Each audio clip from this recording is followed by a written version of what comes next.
안녕하세요. 목요일 아침 굿모닝 알티입니다. 결혼하신 분들은 아내 말을 잘 들으세요? 저는 결혼할 때 친구 소개로 아내를 만나서 처음 이렇게 미팅을 할 때에 아내에게 그렇게 이야기했어요. 저는 목회할 것이고 또 목회하면서 아프리카 가서 선교할 수도 있고 조그만 시골교회 목회할 수도 있고 어디를 가든지 토달지 않고 따라올 수 있냐. 그래서 상의해야죠. 뭐 이렇게 이야기하면 저는 안 만날 생각을 했거든요. 근데 아내가 그때 네. 이래서 야, 참 이런 여자라면 내가 놓기 아깝다. 이래서 이제 계속 만나게 되었는데 우리 김 전사님은 어떻게 아내 말을 잘 들어요? 주의 말씀 다음으로 잘 듣습니다. 우리 강 목사님은 어떻게 아내 말 잘 들어요? 성경에는 아내들이 남편에게 순종하라고 했기 때문에. 네.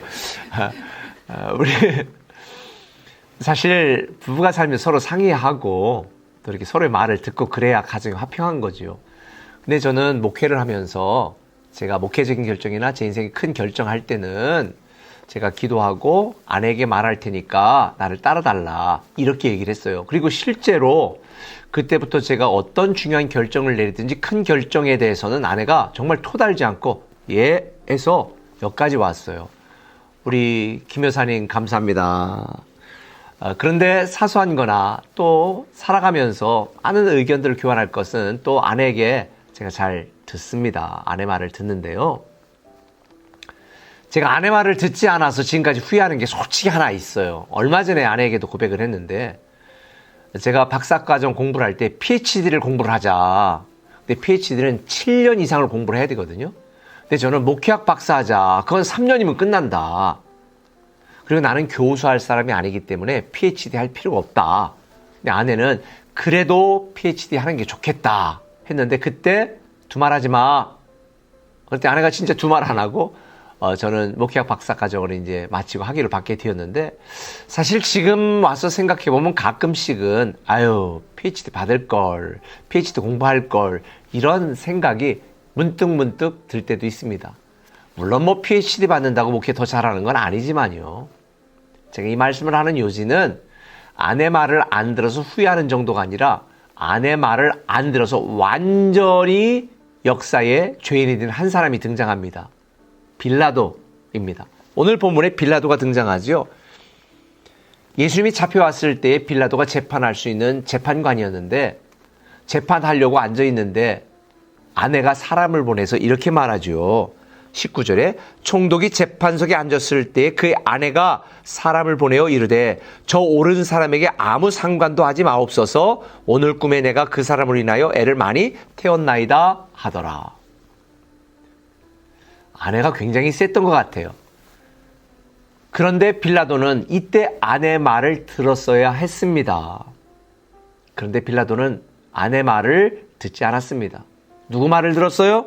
24절에 빌라도가 아무 성과도 없이 도리어 밀란이 나려는 것을 보고 예수님을 놓아주려고 했지만 사람들이 반대하니까 빌라도가 그럼 너희들 마음대로 해라 이러면서 자기 손을 씻고 예수님을 그들에게 죽도록 넘겨줍니다. 사실 재판관이라면 사실 팩트에 근거해서 죄가 있는지 없는지를 살펴보고 죄가 없으면 놓아줘야 되는데 빌라도는 예수님을 인민재판을 했습니다.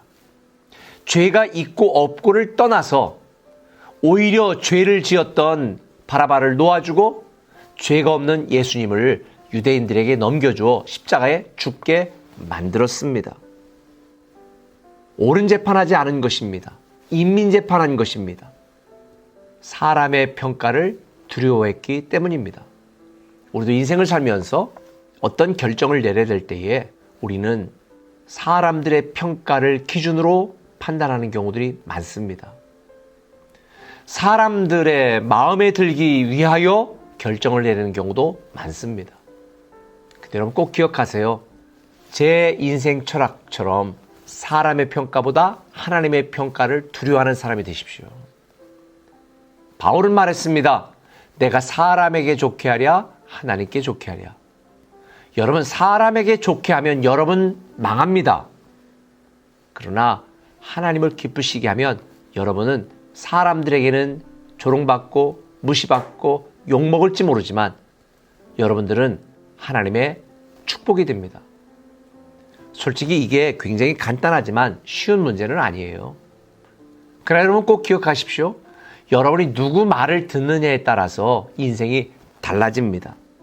여러분이 듣고 싶은 말을 듣지 마시고 들어야 될 말씀을 들으세요. 사람들을 좋게 하지 마시고 하나님을 좋게 하세요. 제가 설교도 목회도 성도들이 좋아하는 것만 따라서 결정하고 한다면 저는 이미 목사가 아닌 거지요.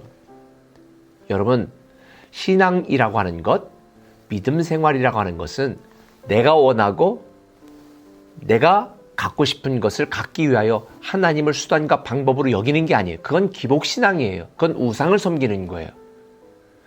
내 인생에 대한 하나님의 뜻이 무엇인지, 하나님의 기쁨이 어떻게 될 수 있는지, 어떻게 해야 내가 하나님의 영광을 높일 수 있는지 이렇게 여러분이 생각하시고 당장 내게 불이익이 돌아오고 내가 손해보고 내가 욕을 먹는다 할지라도 하나님을 기쁘시게 하는 그러한 결정과 인생을 살아가는 여러분 되셨으면 좋겠습니다. 특별히 오늘 몇 가지 적용의 말씀을 드리면 예배를 드리면서 하나님의 말씀을 들을 때에 하나님이 여러분에게 하시는 말씀으로 들으세요. 묵상하는 말로 듣지 마세요. 하나님의 목사를 통해 오늘 본문을 통해 오늘 말씀을 통해 나에게 이렇게 하라고 하시는구나. 하나님의 말씀으로 받으셔야 여러분들이 하나님의 뜻대로 살아갈 수 있습니다. 특별히 그런 깨달음이 없을 때 내가 어떤 중요한 선택과 결정을 내려야 될 때 어떻게 해야 될까? 여러분보다 성숙한 사람의 결정을 따르십시오. 그래서 여러분이 하나님의 뜻과 하나님의 말씀을 분별하기 힘들 때 목자에게 말씀하시고 또 목자도 잘 모르면 리더 목자를 통해 저에게 말씀해 주세요. 아니면 저에게 직접적으로 문자로 문의해 주셔도 됩니다. 그러면 여러분들에게 말씀해 드릴게요. 특별히 제가 참 제 핸드폰이 보드가 나가가지고 좀 몇 년 되다 보니까 고장이 났어요. 그래서 7,000명의 성도님들과 제 지인들의 전화번호가 다 날아갔습니다. 죄송해요. 그래서 저에게 문자 보낼 때는 꼭 누구누구 성도들이 이렇게 해주시면 제가 다시 저장해 놓을게요. 막간을 이용해서 말씀을 드렸습니다. 여러분, 하나님의 말씀으로 받아들이고 성숙한 사람들의 말을 들어라. 그래야 우리가 믿음의 용기가 생기고 기도의 용기가 생기고 그리고 우리가 헌신의 용기를 가지고 마주하며 당당하게 살아갈 수 있습니다. 저는 빌라도처럼 어리석은 사람 되지 마시고 지혜로운 하나님의 사람 되시기를 예수님의 이름으로 축원합니다. 기도하겠습니다. 하나님, 우리가 마땅히 들어야 될 말씀을 듣게 하시고 성숙한 사람들의 충고도 듣게 하시고 무엇보다도 살아계신 하나님의 말씀을 들어 사람의 평가보다 하나님의 평가를 두려워하며 사람들의 기쁨이 되지 않고 하나님의 기쁨으로 살게 하여 주옵소서. 오늘도 의로우신 주님을 믿고 따르고 섬기는 믿음과 헌신의 용기를 갖고 승리하는 하루 되게 하여 주옵소서. 예수님의 이름으로 기도합니다. 아멘.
아버지의 뜻이